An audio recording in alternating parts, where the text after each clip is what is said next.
Hello, today is the day that Alcoholics Anonymous regard as their birthday. In 1935, Bill Wilson, a Wall Street banker, met Bob Smith, an eminent surgeon, and they discovered that they were both alcoholics, and together they worked on a way of dealing with the addiction.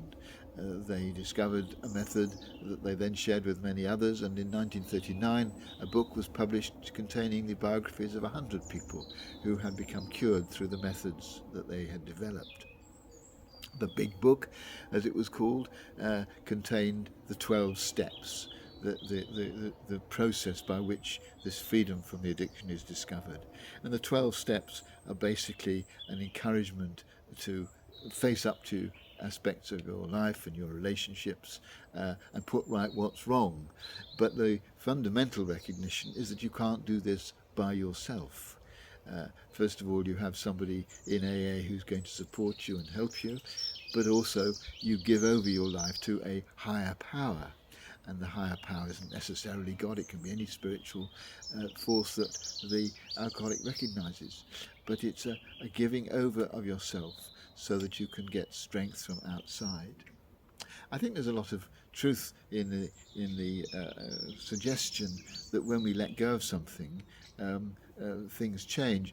Just as a simple example, I think if you're trying to remember something and you're struggling to remember, and you let go, you decide to stop struggling, suddenly it will come to you. A small, simple, and quite trivial example, but an example of the way in which often when we let go of the struggle, things begin to change. But for the AA organisation, it's not just a question of letting go, it's a question of calling in the higher power.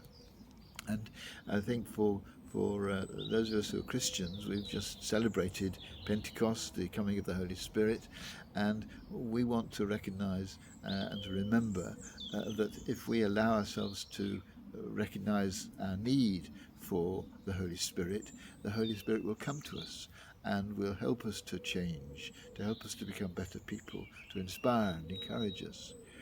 And so today, as I go on celebrating the gift of the Holy Spirit at Pentecost, I'm going to learn from AA and try and let go of those things in my life which I'm struggling with and trying to do all by myself, to seek help from other people who can support and strengthen me as I deal with the challenges that my life brings to me. But I'm also going to invite the Holy Spirit, God's Spirit, to come and be part of who I am, to help to make me whole, to rid me of anything which undermines my true humanity and helps to make me the kind of person, the kind of loving, gentle, creative person that God made me to be.